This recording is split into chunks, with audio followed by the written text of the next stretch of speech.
So this is the fourth question of exercise 3.2. Which of the following pair of linear equation are consistent, inconsistent?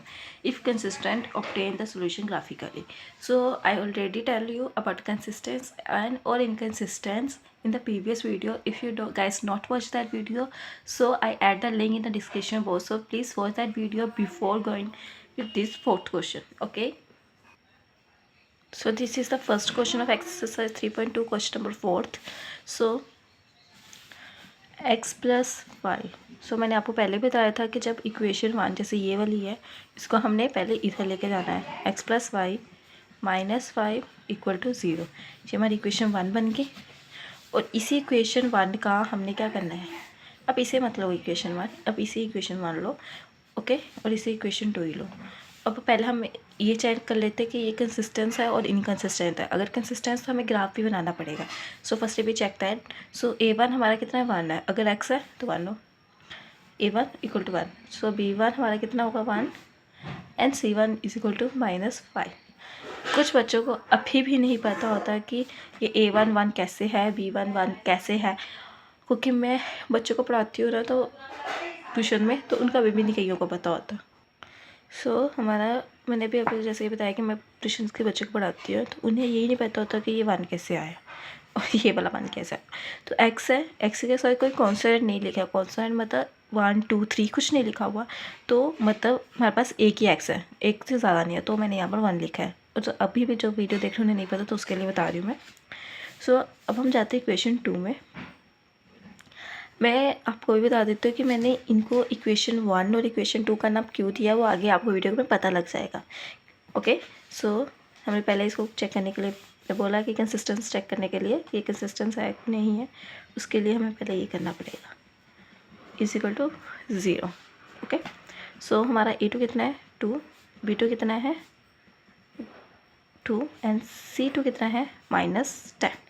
सो पहले हमें check करना है a1 upon a2 is equal to 1/2. b1 upon b2 is equal to 1/2. c1 upon c2 is equal to -5 -10 cut 1 2. तो अभी आपको देखने से पता चल रहा है कि ये तीनों ही बराबर है. a1 upon b1 upon b2 भी equal to c1 upon c2. ये सब बराबर है किसके, 1/2 आंसर आ रहा है. तो इक्वल है, तो मतलब ये कोइंसिडेंट लाइंस है, क्रिएट करेगा ये. और ये कंसिस्टेंस भी है. तो हमने सिर्फ कंसिस्टेंस के लिए ग्राफ बनाना है, इनकंसिस्टेंस के लिए ग्राफ नहीं बनाना. So now it's time to creating a point for equation 1. मैंने बोला था इक्वेशन 1 का हम चेंज नहीं करेंगे, उसका नाम यही रहने देंगे. ओके. तो इसके लिए हम बना लेते हैं, इस 3 बना लो या 4 बना लो. अगर 3 बना लेते इस बार फिर से, ठीक है. अगर मैं x को 0 कर देती हूँ तो y की वैल्यू 5 आ जाएगी. ओके. अब मैं x की वैल्यू अगर 1 लेती हूँ, ठीक है, तो क्या आएगी y की वैल्यू, 5 - 1 इज इक्वल टू 4. अगर x की वैल्यू मैं यहाँ पर 2 ले लूँ, ओके, तो y की वैल्यू कितनी आएगी, 2 + y equal to 5. 5 - 2 is equal to 30. Okay. So these are the points of equation 1. Now similarly we have to calculate the values of equation 2 in similar way. Equation easily हमसे solve हो जाए. मैं एक चीज़ करती हूँ, देखो इन दोनों में 2 कॉमन है, ले लेते हैं. दोनों के पास है x + y इक्वल टू 10 / 2. कितना बन गया. अगर आप ध्यान से देखोगे तो ये वाली पॉइंट्स जो है इक्वेशन है वो पहली वाली इक्वेशन के बराबर है. ओके. तो लेट हम यहाँ पे फिर पॉइंट बना देते हैं, पॉइंट्स ले लेते हैं. 3 ही लेंगे क्योंकि हमने पहले भी 3 ही लिए हैं. ओके. इसकी x की वैल्यू और उसके पॉइंट्स सेम ही ले लेते हैं, क्योंकि अगर ये वैल्यू पुट करेंगे तो वही आएगा जो हमने पहले निकाला था. ओके. सो ये पॉइंट्स हमारे आ गए. ठीक है. Now it's time for creating a graph. So this is the graph of our equation. So अगर हमने 0 लिया था x की वैल्यू, तो हमारी y की वैल्यू कितनी आई थी, 5. ओके। अगर मैंने x को अगर 1 लिया था तो y की वैल्यू कितनी थी 4, तो हमारा यहीं कहीं बनेगा। ओके। सो जब 2 ली थी तो y की वैल्यू कितनी थी 3। अगर हम 3 लेते ना तो हमारी वैल्यू 2 आती। अगर आप एक बार चेक भी कर लोगे तो आपका वही आएगा जो मैं बता रही हूँ। और अगर मान लो अगर x की वैल्यू 4 होती तो y की वैल्यू 1 होती। ओके। तो हमारी एक तरीके से यहाँ से लेकर यहाँ तक मेरी लाइन, ये मैंने स्केल का यूज़ नहीं किया, तो वैसे ये पॉइंट इधर ही आएगा। ओके। स्ट्रेट लाइन बनेगी इसके लिए। तो ये दोनों इक्वेशन के लिए है x + y = 5, क्योंकि दोनों इक्वेशन सेम ही थी तो उसके पॉइंट्स भी एक जैसे ही आते हैं। So this is the first question has been solved. So next we are solving another one. So this is the question, next question. इसको हमने इक्वेशन 1 ले लिया, इसको हमने इक्वेशन 2 ले लिया। सो इक्वेशन 1 का पहले हम a1 b1 और c1 निकालते हैं। तो x1 8 को हमने इधर शिफ्ट करना है। ओके। तो हमारा a1 है x, b1 है p1 है -1, c1 है हमारा -8। ओके। तो इक्वेशन 2, उसके क्या करना पड़ेगा 3x - 3y -16। मैंने आपको बता दिया इसको इस तरह शिफ्ट कर रहे हैं। तो हमारा a1 कितना है 3, b1 कितना है -3, c1 कितना है हमारा -16।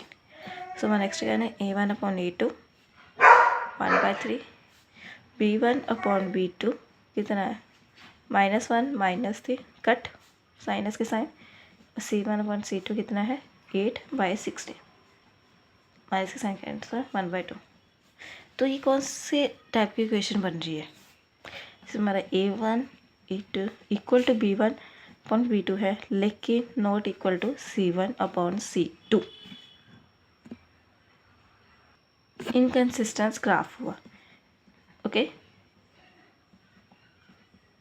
ग्राफ वैसे तो क्वेश्चन में हमें बोला जो कंसिस्टेंस है उसके लिए ही ग्राफ बनाना है हमें, बट अगर हमने इसके लिए बनाना तो इसके भी पॉइंट्स निकालनी है हमें।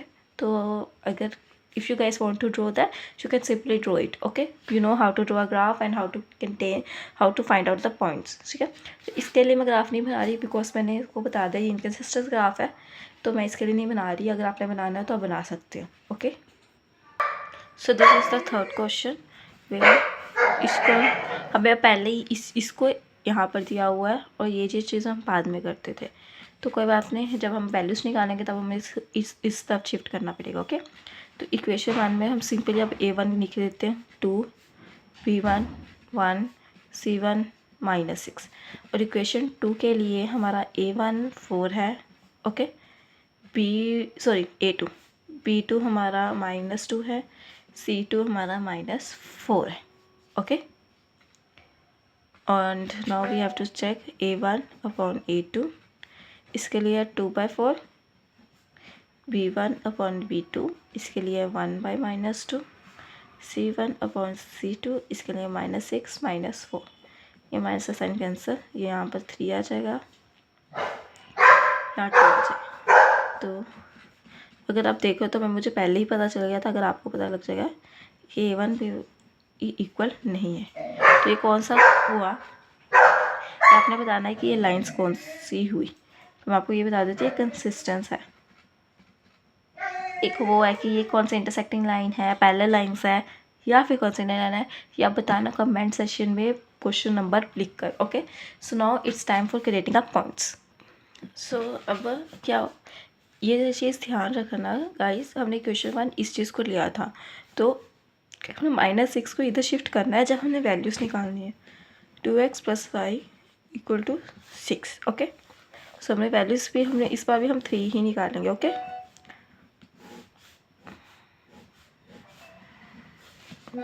तो मैं x को पहले 0 कर देती हूँ। ऐसे ऑब्वियस अगर x 0 होगा तो y की वैल्यू 6 आएगी, तो x की वैल्यू जब 1 है तब क्या आएगी 6 - 2 4। ओके। जब 2 है तब कितनी आएगी, यहाँ पर मैं साइड पर कर रही हूँ इस चीज़ को, 2 4 + 5 = 6, y = 6 - 4, ओके, y = 2। ठीक है, ये हमारी फर्स्ट इक्वेशन की ये वैल्यूज़ निकली और इसी तरीके से हमने सेकंड इक्वेशन की भी निकालनी है। तो हमने इक्वेशन 2 के लिए भी ऐसे ही करना है, 4x - 2y, ये -4 को इधर शिफ्ट करना है। ओके, तो हम इसमें भी 2 कॉमन ले लेते हैं। ओके, या 2x आ जाएगा -5, ये 4, 2x - 5 4। वैसे अगर आप ये स्टेप ना भी करो, ये वाले इस चीज़ के, है ना, इस वाले इक्वेशन से भी आप डायरेक्ट सॉल्व कर लेते हो ना ये वाले के, तभी आपका आंसर वही आएगा, वो भी गलत नहीं है। मैं इसलिए इसको कर रही हूँ क्योंकि अगर मैं जब वैल्यू पुट करूँगी तो मुझे ये वाले स्टेप्स करने पड़ेंगे, तो अब के लिए वो ईजी हो जाएंगे। ओके, तो हमने अब 3 वैल्यूज़ निकालनी है, जैसे कि हमने पहले वाले में निकाली है।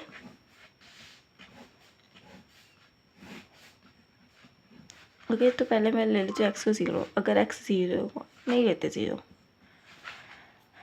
अब क्यों नहीं लेना, क्योंकि y माइनस वाई है हमारे पास, तो सोच समझ के हमें वैल्यू लेनी है ताकि हमारा ग्राफ पॉजिटिव में ही आए। ठीक है, ताकि इजीली बन जाए वो। चलो 0 ही ले लेते हैं।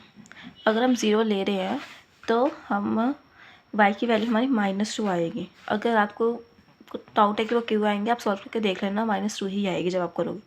तो अब हम x की वैल्यू 1 ले लेते हैं, 1 लिया, -5 = 2, 2 - 5 = 2, ओके, -5 2 -2, ओके, तो ये कैंसिल हो गए, तो 0, माइनस की वैल्यू नहीं होगी, 0 कोई पॉजिटिव नेगेटिव नहीं होता। ओके, तो तब हमारी y की वैल्यू कितनी जाएगी, 0। अब हम x की वैल्यू क्या लेते हैं, 2। जब हम x की वैल्यू 2 लेते हैं, -5 = 2, 4 - 5 = 2, -y 2 - 4 -2, तो y की वैल्यू कितनी आएगी, 2। अगर x की वैल्यू 2 है तो y की वैल्यू भी 2 आएगी। So now it's time for creating a graph. So मैंने ऊपर छोटे छोटे टेबल्स बना दिए हुए हैं। ये हमारी इक्वेशन 1 के पॉइंट्स है, ये हमारी इक्वेशन 2 के पॉइंट है। ठीक है, तो मैं पहले इक्वेशन 1 के लिए पॉइंट लिख देती हूँ। जब मेरी 0 थी x की वैल्यू, ओके, तब मेरा y 6 था, मतलब यहाँ पर कहीं पॉइंट था। ओके, जब मेरी x की वैल्यू 1 थी तो y की वैल्यू कितनी थी, 4, यहाँ पर। ओके, जब x भी 2 था, y भी 2 था, जब x 2 था तो y भी 2 था। जो हमारी इक्वेशन 1 के पॉइंट्स आ गए। अब हमारी इक्वेशन 2, जब x की वैल्यू 0 थी तब y की वैल्यू -2 थी, मतलब नीचे बनेगा यहाँ पर। ओके, जब हमारी इक्वेशन x की वैल्यू 1 थी तो y की वैल्यू 0 थी, यहाँ पर। ओके, जब हमारी x की वैल्यू 2 थी, मतलब यहाँ पर ही दोनों है। ओके, तो मतलब हमारा एक ग्राफ ऐसे बनेगा, ठीक है, और एक ऐसे, ये इंटरसेक्ट बन रहा है। ओके, तो काम दिया था ये क्वेश्चन सॉल्व करने टाइम कि जब मैंने आपको ये काम दिया था कि ये क्वेश्चन सॉल्व करने से पहले ये कौन सी लाइंस बनेगी, तो आपको ग्राफ के थ्रू में पता ही चलेगा कौन सी लाइन बनी है, हमारी इंटरसेक्टिंग लाइन। अगर आपको ये चीज़ पता हो ना कि अगर ये मतलब a1/a2 नॉट इक्वल b1/b2 है, वो इंटरसेक्टिंग लाइन ही ग्राफ बनेगी, तब आप क्रॉस वेरिफिकेशन ग्राफ से भी कर सकते हैं कि हमारा ग्राफ का पॉइंट सही आया कि नहीं आए। देखो, मैंने आपको स्टार्टिंग में नहीं बताया था, लेकिन अब आपको एंड में तो पता लगे इंटरसेक्टिंग लाइन ही है ये। Okay, so this is how we can solve this question. So last part, मतलब क्वेश्चन नंबर 4 का 4th पार्ट वाला जो क्वेश्चन है वो आप खुद सॉल्व करेंगे। अगर आपको कोई भी प्रॉब्लम आएगी तो आप मुझसे पूछ सकते हो। So please like, share and subscribe this video.